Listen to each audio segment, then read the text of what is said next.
파레에드 세루쿠리는 고객 서비스 센터에 앉아 따분한 하루하루를 보내고 있었다. 돈이 필요하니 어쩔 수 없이 이 짓을 해야만 했다. 그렇게 매일매일이 따분했지만 오늘만큼은 그렇지 않았다. 두냐 호우고르라는 형사가 특별한 통화 기록을 찾는데 원래는 특별 부서에 연락해야 하는 게 맞지만 시간이 오래 걸리는 것을 알기에 이렇게 연락하게 되었다고 했다. 허나 그는 고객 서비스를 하는 것이지 통신 검색을 하는 사람이 아니다. 그리고 경찰이 필요로 하는 정보를 줄 필요는 없었다. 그는 남다른 능력이 있었다. 해킹 프로그램을 개발해 그 어떤 전화도 도청할 수 있는 능력자라고 할 수 있었다. 최근에 흥미로운 것이 없었던 찰나에 이 전화가 온 것이었고 그는 잠시 생각을 해본 뒤 그녀에게 정보를 알려주었다. 스웨덴에서 덴마크 번호로 지난주 금요일 오후 5시 33분에 전화를 했네요. 덴마크 번호가 전화를 받았나요? 아니요. 그런데 스웨덴 쪽에서 음성 사서함을 남겼네요. 들려드릴까요? 두냐는 음성 사서함 내용을 들었다. 파비안의 말이 사실이었다.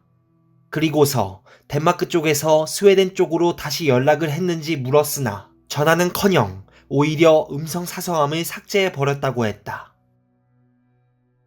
그리고 다른 것도 찾아냈어요. 네? 그 남자가 어디에서 전화를 사용했는지 알아냈어요. 그곳은 매춘부들이 방문하는 곳으로 유명했다. 하지만 두냐는 믿기 어려웠는지 단지 우연이었을 것이라고 생각했다. 사람이 불에 탈 때는 이런 냄새가 나는 건가?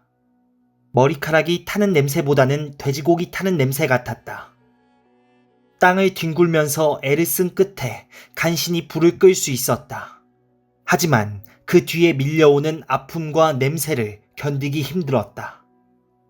파비안을 태운 빛은 루네 슈메케를 조금씩 태우고 있었다. 루네 슈메케를 옮겨야 하는 건 아닌지 고민했으나 파비안은 움직이기 힘들었다. 사람들이 오기만을 기다려야 했다. 그렇게 있다 보니 1시간이 흘렀다. 그는 신발과 양말을 벗고 근처 풀밭에 누워서 잠이 들어버렸다. 두냐 호우고르는 3층으로 이동하며 생각했다. 일단 서비스 센터에서 준 정보는 묵혀두기로 했다. 경솔하게 행동하지 않고 확실하게 확인을 해보자라고 생각했다. 킴 슬레이스 네르가 왜 전화를 받지 않았고 대체 그곳에서 무엇을 했는지. 그녀는 전산실로 향했다. 그곳엔 두냐의 동료 레닝이 있었고 그에게 7월 2일 개인 근무일지를 보고 싶다고 했다. 레닝은 바로 모든 직원의 근무일지를 프린트했다. 슬레이스 네르의 근무일지를 확인해보니 오전 11시 43분에 경찰서에 들어왔고 저녁 10시 46분에 경찰서를 떠났다. 고객센터 직원은 슬레이스 네르가 오후 5시 33분에 릴레 이스테드 가대에 있었다고 했다. 허나 근무일지대로라면 그는 그 시간에 경찰서에 있어야 했다. 그 말은 고객센터 직원이 정보를 잘못 줬거나 슬레이스 네르가 로그인이나 로그아웃을 하지 않고 나갔다는 뜻이다. 두냐는 그 기록을 가지고 전산실에서 나왔다. 그는 집에 2.5m 깊이의 지하실을 만들어 놓고 그곳에 여러 개의 방을 만들었다. 그는 그곳을 1년은 버틸 수 있을 만한 공간으로 만들어 놓았다. 식료품 저장고, 침대, 조명 등을 만들어서 자신만의 공간을 만들었다. 그리고 심장이라 칭하는 방에는 고성능 컴퓨터 3대와 2개의 서버를 연결했고 그곳에서 그들을 감시할 수 있었다. 지금 하나의 모니터에는 루네 슈메켈의 몸을 쳐다보며 서 있는 경찰들을 볼 수 있었다. 화상을 치료하러 간 파비안을 제외하고 모두 있었다. 불이 붙은 파비안을 보고 얼마나 웃었던지. 불이 난 건 순전히 우연이었다. 나의 계획이 아니었다. 어떻게 그런 상황이 펼쳐질 수가. 다시 생각해도 웃기다. 그런데 파비안이 루네 슈메케를 이렇게 빨리 찾아낼 줄은 몰랐다. 사실 푸조 차량을 두고 왔을 때 이런 상황이 일어날 수도 있겠다는 예견을 하기는 했다. 파비안이 매우 위험한 적이라는 사실을 다시 한번 깨달았다. 나의 플랜 B는 파비안이 데미를 장식할 것이다. 그는 경찰들의 대화를 엿들었다. 투베손 팀은 루네 슈메켈이 자살이냐 타살이냐를 두고 이야기하고 있었다. 몰란 데르는 스스로 끈을 묶을 수 없을 뿐더러 끈을 풀려고 애를 쓴 흔적을 보여주었다. 그리고 루네 슈메켈 몸의 화상을 보며 얼마나 이곳에서 이렇게 있었는지 측정하고 있었다. 나는 그의 이야기에 놀라지 않을 수 없었다. 17일. 네? 17일을 이렇게 있었다고요? 그럼 지금보다 더 부패했을 거예요. 허나 살아있었다면 사람은 물 없이도 10일은 살 수 있어. 하지만 이런 열기 속에서는 힘들겠죠. 몰란데르는 유리판 밑을 살피더니 빈통 하나와 슈메켈과 연결된 투명한 관을 찾아서 보여주었다. 모두들 아무 말도 하지 않았다. 이제 수수께끼는 그전보다 훨씬 난해해졌다. 슈메켈의 시신을 구급대원들이 옮겼고 슈메켈이 있던 유리판에는 슈메켈의 몸 형태 그대로 자란 이끼가 있었다. 시신을 옮겼지만 마치 슈메켈이 그대로 있는 것처럼 보였다. 이게 다 무슨 의미일까요? 두냐는 근무일지를 천천히 살펴보고 있었다. 슬레이스 네르가 만약 다른 사람의 아이디를 이용해 로그아웃을 했다면 분명히 기록이 있을 텐데 아직 찾지 못하고 있었다. 혹시 비상구로 나간 건 아닐까? 두냐는 슬레이스 네르가 릴레 이스테드가드에 있었다고 추정되는 시간에 그 이전의 기록을 봤다. 그리고 드디어 증거를 발견했다. 오후 4시 27분 비상구를 통해 내려갔다는 증거를 찾았다. 그녀는 이제 확신이 들었다. 바로 그때 전화가 울렸고 모르는 번호였다. 전산실 레닝의 전화였고 레닝은 기사를 하나 봐야 할 것 같다고 전해줬다. 그 기사는 슬레이스 네르가 스웨덴 경찰의 전화를 일부러 받지 않았다는 기사였다. 아니, 누가 이 내용을 폭로한 거지? 생각을 해보니 한 명뿐이었다. 고객센터 직원. 슬레이스 네르는 그 고객센터 직원을 모른다. 그렇다면 그는 두냐 호우고르, 자신을 의심할 것이라고 생각했다. 그는 빌린 자동차에 설치한 카메라로 파비안의 집을 찍고 있었다. 파비안의 아내와 딸이 택시를 타고 떠나는 것을 보았고 파비안의 아들은 아직 방에 있다는 것을 보았다. 그는 모퉁이를 돌아 집 뒤쪽을 걸었다. 조용할 필요도 없었다. 어차피 파비안의 아들은 컴퓨터에 껌딱지처럼 붙어 있으니까.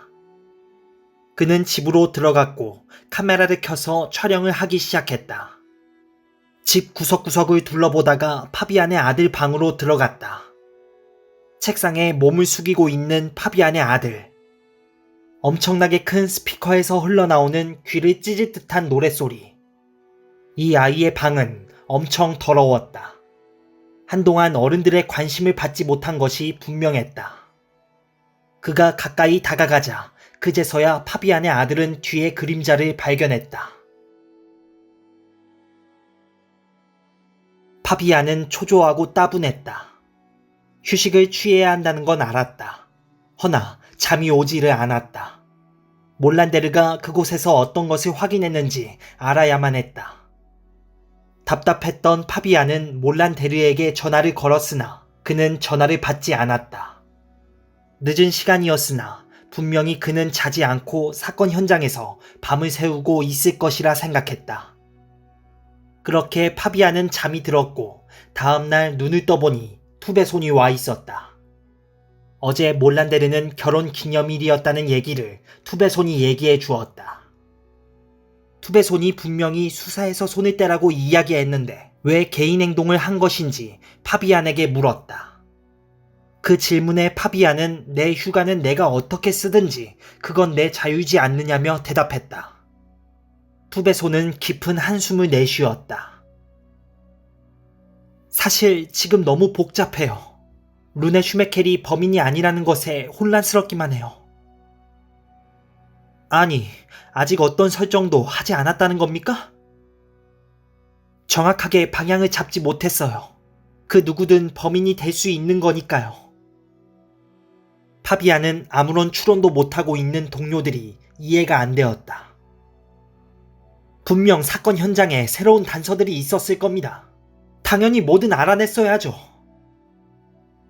투배손은 담배를 한 개 입에 물었다. 우리가 아는 건 그가 2주 이상 그곳에 묶여 있으면서 화상을 입은 것과 불과 며칠 전에 죽었다는 것 뿐이에요. 제가 보기에 범인은 우리가 그 장소를 찾아내기를 바랬어요. 그 장소를 통해 우리에게 더 많은 걸 이야기하고 싶었던 겁니다. 그러면서 슈메켈 또한 예르겐과 글렌과 같은 이유로 죽었을 것이라고 파비안은 추측했다. 그가 분명하군요. 그라뇨, 범인 말인가요? 범인은 지금 자화상을 만들고 있는 겁니다. 잉엘라 플로케드는 평소 집에만 있고 싶어 했다. 그런데 오늘 밤은 왠지 밖으로 나가고 싶었다. 그저 술이나 마시며 내일을 잊고 싶었다. 모나, 신라와 함께 SS 스베아라는 술집으로 가서 술을 엄청 마셨고 금세 어느 남자들과 함께 모나, 신라가 자리를 떠났다. 그녀에게도 어느 남자가 다가왔으나 두통이 심해져 그저 집에 가고 싶었다. 친구들을 찾아 헤매는데 그때부터 기억이 단편적으로 떠올랐다. 문을 찾기까지 엄청 애를 먹었고 그 다음에 기억이 나는 건 누군가 그녀를 차에 탈 수 있게 도와줬다는 것 뿐이었다. 그리고서 두통으로 인해 눈을 떴을 땐 어딘지 모를 곳에 누워 있었다. 몸을 일으키려 했으나 아랫배를 관통하는 날카로운 통증 때문에 그만뒀다. 바뀐 것 같았고 흙이 손에 잡히는 것 같았다. 도대체 나에게 무슨 일이 일어난 걸까? 천천히 몸을 더듬던 그녀는 자신이 옷을 입지 않았고 아래쪽이 뭔가 잘못됐음을 깨달았다. 그리고 그녀는 비명을 질렀다.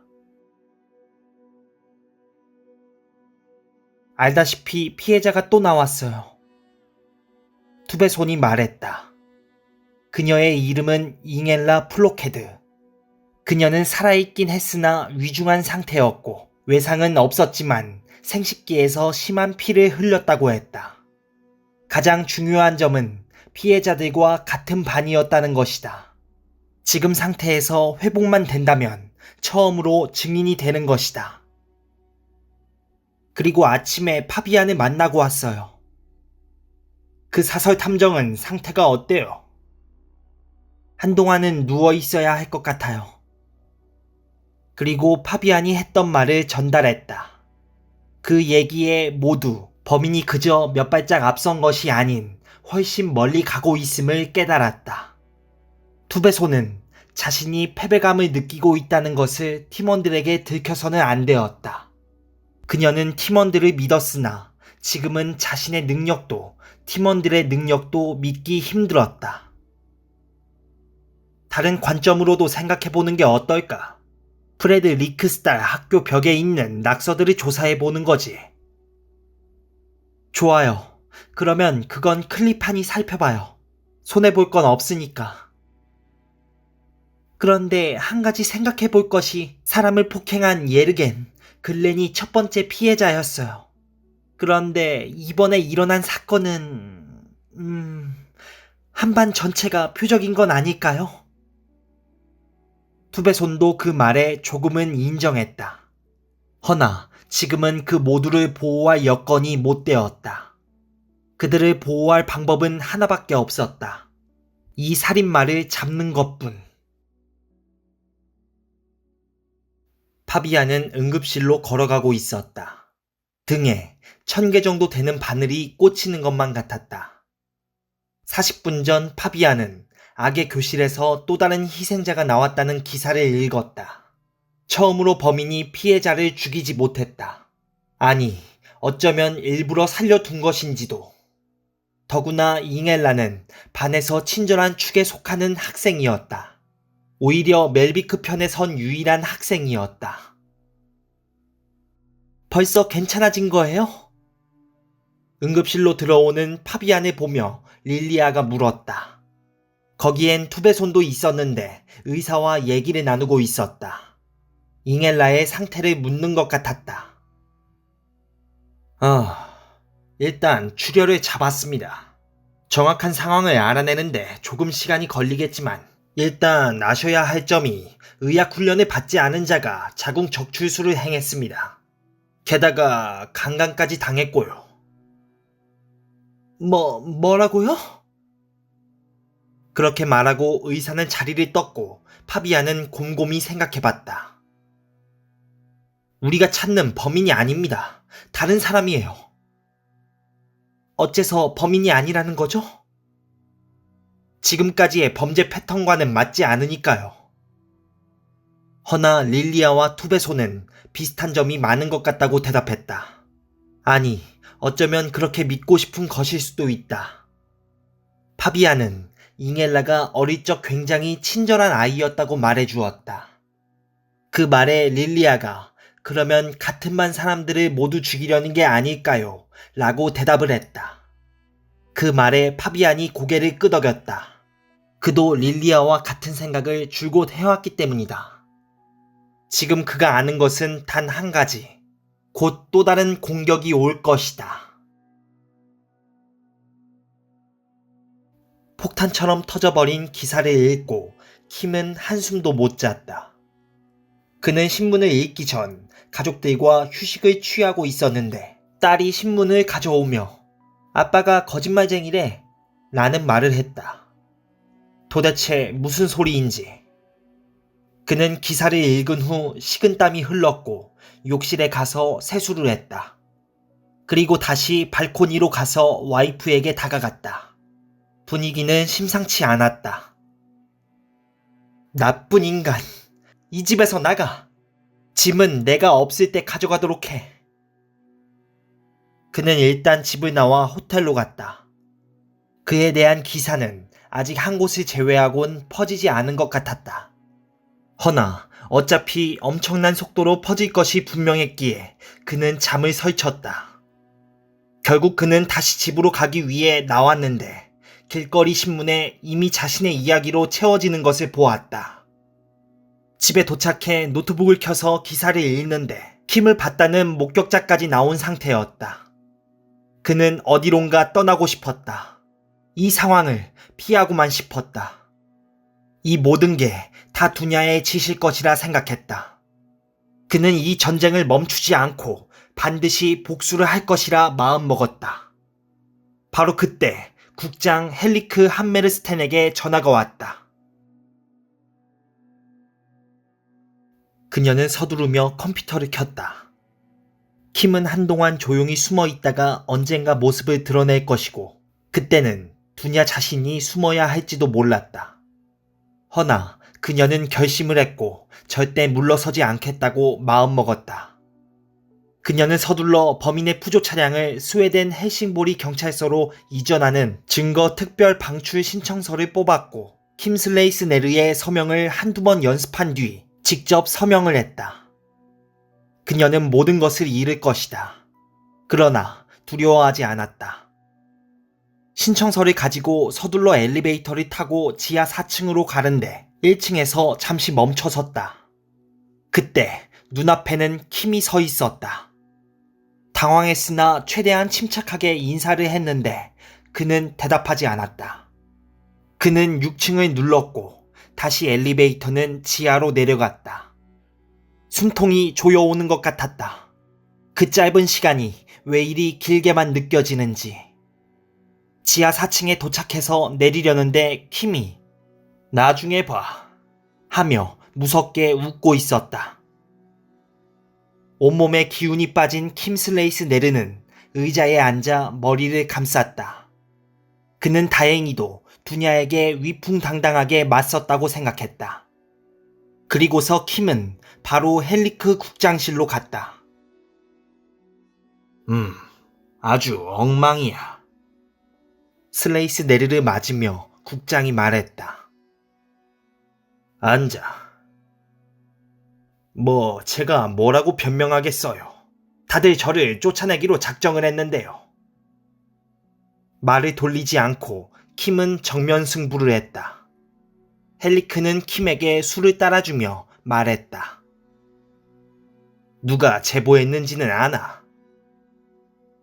두냐 호우고로죠 뭐. 그 여자가 아니면 누구겠습니까? 헬리크가 건배를 제안했고 킴은 벌컥 들이켰는데 헬리크는 술을 마시지 않았다. 다시 한번 킴에게 술을 따라주며 헬리크가 말했다. 호우고르가 그런 일을 했다니. 유감이군. 유능한 경찰관인데 말이지. 이에 킴은 호우고르가 평소 태도가 문제가 있다고 했다. 허나 헬리크는 단호하게 말을 건넸다. 내가 자네를 얼마나 좋아하는지 잘 알 거야. 허나 지금은 상황이 좋지 않아. 나에게는 선택의 여지가 없네. 지금 무슨 말씀이십니까? 국장님 말고 이 일을 결정할 사람이 또 누가 있겠습니까? 제가 모든 비난을 받을 테니 시간을 주십시오. 모든 걸 바로잡겠습니다. 좋아. 그렇다면 내일까지만 시간을 주겠네. 헬리크는 생각 끝에 대답했다. 그는 차 안에서 거의 2시간 동안 앉아 있었다. 차 밖에서 아이들이 보이기 시작했다. 오후 4시 7분, 그는 차에서 내려 아이들을 태웠다.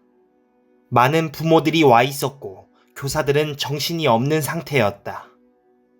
그는 사전에 페이스북에서 3살 로비사와 5살 마르크의 모습을 확인해 둔 뒤 아이들이 나왔을 때 차에 태운 것이다.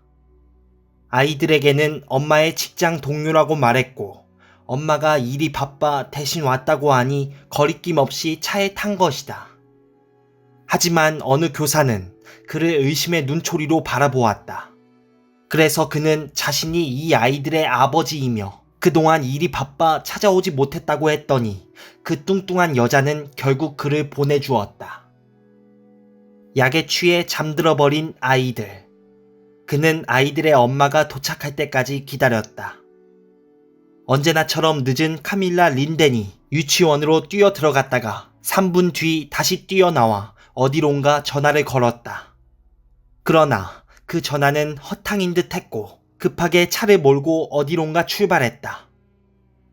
그는 느긋하게 그녀의 뒤를 쫓기 시작했고 자신이 직접 프로그래밍한 자동 얼굴 감지기 전원을 켰다. 그 감지기에는 카메라 위에서 회전하는 레이저가 장착되어 있었다. 람레사 브룬스파르크에서는 찾은 게 없대요. 몰란데르의 전화를 받은 투베손이 릴리아에게 말했다. 둘은 몰란데르가 사건 현장에서 아무것도 못 찾아냈다는 것에 놀랐다. 그때 의사가 투베손을 불러냈고 잉엘라의 상태를 알려주며 병실 앞까지 안내했다. 전 10분 뒤에 돌아오겠습니다. 의사가 이렇게 말하고 떠났다. 파비아는 들어가지 않는 것으로 결정하고 투베손, 릴리아만 병실 안으로 들어갔다. 잉엘라의 상태는 그야말로 만신창이었다. 저는 투베손이라고 해요. 여기는 릴리아 형사고요. 몇 가지 질문이 있어서 왔습니다. 잉엘라는 울기 직전의 모습으로 아무것도 기억이 나지 않는다고 말했다. 살아도 산 것이 아닌 잉엘라. 투베손은 진심으로 잉엘라의 손을 잡으며 범인을 잡기 위해 도와달라고 부탁했다. 잉엘라는 마음을 가다듬고 투베손의 질문에 차근차근 대답하기 시작했다. 당시 상황을 설명하던 잉엘라는 다시 손발이 떨려오며 아랫입술이 파르르 떨리기 시작했다. 투베손의 질문이 계속되자 결국 그만하라고 소리치며 울음을 터뜨렸다. 결국 의사가 뛰어들어왔고 투베손과 릴리아는 대화를 멈출 수밖에 없었다. 카밀라 린데는 오랜 기간 참아온 담배를 꺼내 물고 말았다. 그녀는 지금 고속도로를 엄청난 속도로 달리고 있었다. 그녀의 전 남편 비에르네가 카밀라에게 말하지 않고 아이들을 데리고 간 게 이번이 처음은 아니었다. 그런데 지금처럼 이렇게 전화를 차단한 적은 처음이었다. 이제 다시는 아이들에게 찾아오지 못하게 할 것이라고 그녀는 생각했다. 그때 버건디색 볼보 차량이 카밀라의 차 옆을 지나 앞서가고 있었다. 전 남편과의 최악의 기억들을 떠올리고 있는 상황에 버건디색 볼보 차량이 계속 방해를 하는 느낌이 들었다. 도대체 왜 저러는 거야? 볼보 차에 장착된 작은 카메라가 부지런히 카밀라의 얼굴을 찾으며 녹색 광선을 안내했다. 카밀라는 왼쪽 눈이 터져버릴 것만 같은 고통을 느끼며 비명을 질렀다. 마치 눈에 염산을 뿌렸거나 바늘로 찌르는 듯한 고통이었다.